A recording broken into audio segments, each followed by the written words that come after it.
آمنوا ادخلوا في السلم كافة ادخلوا في السلم كافة ادخلوا في السلم كافة.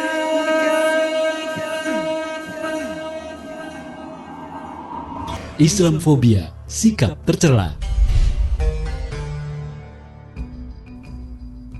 Kebencian kaum kafir terhadap Islam dan kaum muslim atau yang kini lebih populer dengan sebutan Islamfobia ternyata sudah ada sejak zaman Rasulullah Muhammad SAW. Selama periode di Mekah yaitu 610-622 Masehi, Rasulullah SAW dan kaum muslim menghadapi ujian yang begitu dahsyat dari orang-orang kafir Mekah. Orang-orang Arab jahiliyah ketika itu melakukan penganiayaan terhadap para pengemban risalah yang dibawa Nabi Muhammad SAW. Sejumlah tokoh Quraisy seperti Abu Jahal dan Abu Lahab gencar membuat propaganda agar Mekah menolak kehadiran Islam. Mereka juga memprovokasi orang-orang Mekah untuk melakukan aksi kekerasan terhadap Rasulullah SAW dan para pengikutnya. Beberapa sahabat menjadi korban kekejaman mereka. Sebut saja Ammar bin Yasir, Habab bin Al-Araj, dan Bilal bin Rabah. Mereka disiksa dengan cara amat sadis oleh kaum kafir Mekah. Rasulullah SAW juga tentu tak luput menjadi sasaran aksi kebencian kaum kafir Quraisy pada masa itu. Dalam beberapa riwayat disebutkan, Nabi SAW pernah dihina, diludahi, bahkan disakiti oleh orang-orang yang memusuhi beliau. Namun selama berada di Makkah, semua perlakuan itu dihadapi oleh beliau dengan penuh kesabaran. Setelah Nabi SAW dan para sahabat hijrah ke Madinah, kaum kafir Mekah masih saja menunjukkan sikap permusuhannya terhadap Islam. Mereka terus berupaya merongrong kaum muslim dengan berbagai macam cara. Situasi semacam itu terus berlangsung selama beberapa tahun. Akhirnya, terjadi peristiwa Fatu Mekah atau pembebasan kota Mekah oleh kaum muslim pada 8 Hijriah atau 630 Masehi. Sejak itu barulah Islam mulai diterima secara luas oleh masyarakat Arab. Jejak Islamfobia.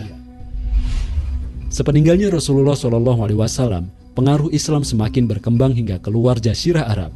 Beberapa penaklukan yang berlangsung selama pemerintahan Khilafah Umayyah, Abbasiyah dan Utsmaniyah memberikan kontribusi besar dalam membentuk peradaban Islam di berbagai belahan dunia, termasuk Eropa.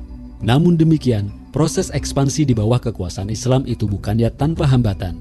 Sikap kebencian dan permusuhan yang mulai tumbuh di tengah-tengah masyarakat Barat menjadi tantangan tersendiri yang dihadapi kaum muslim selama periode tersebut. Ketakutan terhadap pengaruh Islam yang semakin meluas mulai tertanam di kalangan masyarakat Barat. Meletuslah untuk pertama kalinya Perang Salib yaitu antara 1095 sampai 1291 yang melibatkan tentara Muslim dan Kristen Eropa. Pada masa-masa itu, Kekaisaran Bizantium dan Gereja Roma menggunakan propaganda sentimen anti-Islam untuk merebut Yerusalem dari tangan kaum Muslim. Pada masa pemerintahan Khilafah Umayyah di Andalusia atau Spanyol, beberapa jenis pertikaian yang terjadi antara penduduk Kristen dan Muslim juga didasari oleh fobia atau kebencian terhadap Islam. Setelah keruntuhan Granada pada 1492, penindasan yang dilakukan rezim Kristen terhadap penduduk Muslim meningkat di Eropa. Umat Islam yang tersisa di Andalusia diusir ke Afrika Utara atau dipaksa memeluk agama Kristen. Kebebasan mereka sebagai warga negara benar-benar dibatasi sejak itu. Menurut catatan sejarah, Raja Philip III dari Spanyol mengusir 300.000 Muslim Andalusia antara 1610 dan 1614 lewat titah yang ia keluarkan pada 22 September 1609. Melalui praktik tersebut, rezim Barat berusaha melenyapkan semua jejak peradaban Islam yang nyata telah banyak memberikan kontribusi dalam proses pencerahan Eropa. Semua peristiwa yang dialami kaum muslim sejak Perang Salib itu jelas-jelas merupakan bagian dari wajah anti-Islamisme atau Islamfobia yang terus berevolusi di tengah-tengah masyarakat Barat bahkan sampai hari ini. Islamfobia di tanah air. Baru-baru ini, nama Profesor Budi Santoso Purwokartiko, guru besar yang juga Rektor Institut Teknologi Kalimantan atau ITK, mencuat di media sosial. Dia menjadi perbincangan publik karena diduga telah melakukan tindakan rasisme dan melecehkan ajaran Islam. Sebagaimana diketahui, Budi Santoso mengunggah tulisan panjang melalui status akun Facebook pribadinya. Tulisan tersebut berisikan pengalaman guru besar tersebut saat mewawancarai berbagai mahasiswa untuk seleksi beasiswa LPDP. Saya berkesempatan mewawancara beberapa mahasiswa yang ikut mobilitas mahasiswa ke luar negeri. Program dikti yang dibiayai LPDP ini banyak mendapat perhatian dari para mahasiswa. Mereka adalah anak-anak pinter yang punya kemampuan luar biasa. Begitu tulisnya. Bagian tulisan Budi Santoso selanjutnya dituding memuat rasisme dan Islamfobia. Mereka bicara tentang hal-hal yang membumi, apa cita-citanya, minatnya, usaha-usaha untuk mendukung cita-citanya, apa kontribusi untuk masyarakat dan bangsanya, nasionalisme dan sebagainya. Tidak bicara soal langit atau kehidupan sesudah mati. Lanjutnya lagi, pilihan kata-katanya juga jauh dari kata-kata langit, insya Allah, barokallah, syiar, qadarullah, dan sebagainya. Lanjut Budi dalam tulisannya. Budi Santoso selanjutnya diduga kuat menyindir kaum muslimah yang menggunakan hijab atau jilbab. Dia menulis, jadi 12 mahasiswi yang saya wawancarai, tidak satu pun menutup kepala ala manusia gurun, sindirnya. Tampak sekali, Budi Santoso diduga kuat menjadi bagian dari para penganut Islamfobia akut yang makin marak akhir-akhir ini.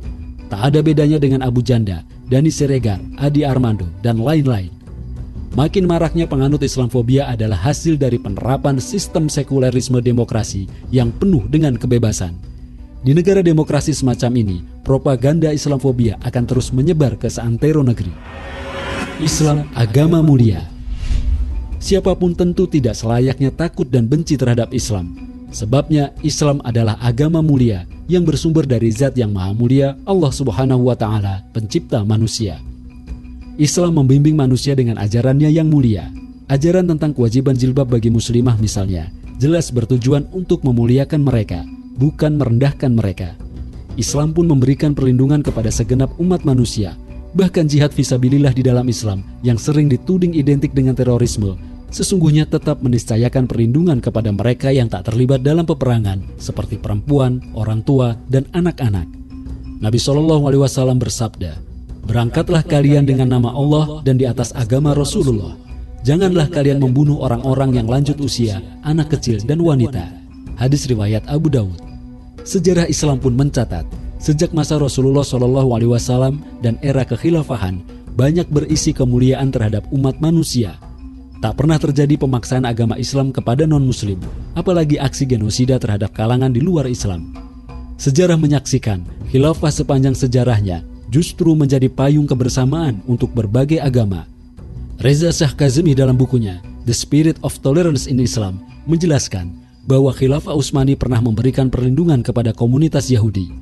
Seorang tokoh Yahudi terkemuka, Rabbi Ishaq Servati, pernah menulis surat kepada Dewan Yahudi Eropa Tengah setelah berhasil menyelamatkan diri dari persekusi di Eropa Tengah dan tiba di wilayah Khilafah Utsmani menjelang 1453 Masehi.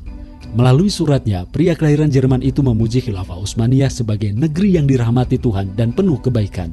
Selanjutnya dia mengaku, "Di sini aku menemukan kedamaian dan kebahagiaan. Kami tidak ditindas dengan pajak yang berat. Perniagaan kami dapat berlangsung bebas. Kami dapat hidup dalam damai dan kebebasan." Sejarawan Eropa T.W. Arnold juga menulis, ketika Konstantinopel dibuka oleh keadilan Islam pada 1453, Sultan Muhammad II menyatakan dirinya sebagai pelindung gereja Yunani. Penindasan atas kaum Kristen dilarang keras. Kemuliaan ajaran Islam juga tampak saat Khilafah Utsmaniyah memberikan bantuan kemanusiaan kepada rakyat Irlandia yang dilanda bencana kelaparan pada tahun 1847. Saat itu Khilafah Sultan Abdul Majid I mengirim bantuan berupa uang sebanyak 10.000 lira bersama 3 kapal untuk membawa makanan, obat-obatan, dan keperluan mendesak lainnya ke Irlandia. Karena itu tidak selayaknya bagi siapapun bersikap nyinyir terhadap Islam dan berbagai ajarannya seperti jilbab, jihad, khilafah, dan lain-lain. Tak seharusnya mereka membenci berbagai simbol dan syiar Islam. Tak sepantasnya mereka menunjukkan sikap Islamfobia, apalagi jika pelakunya mengaku muslim. Sebabnya, semua ekspresi keislaman seorang muslim hakikatnya adalah syiar Islam yang memang harus ditonjolkan. Menonjolkan syiar-syiar Islam adalah wujud ketakwaan.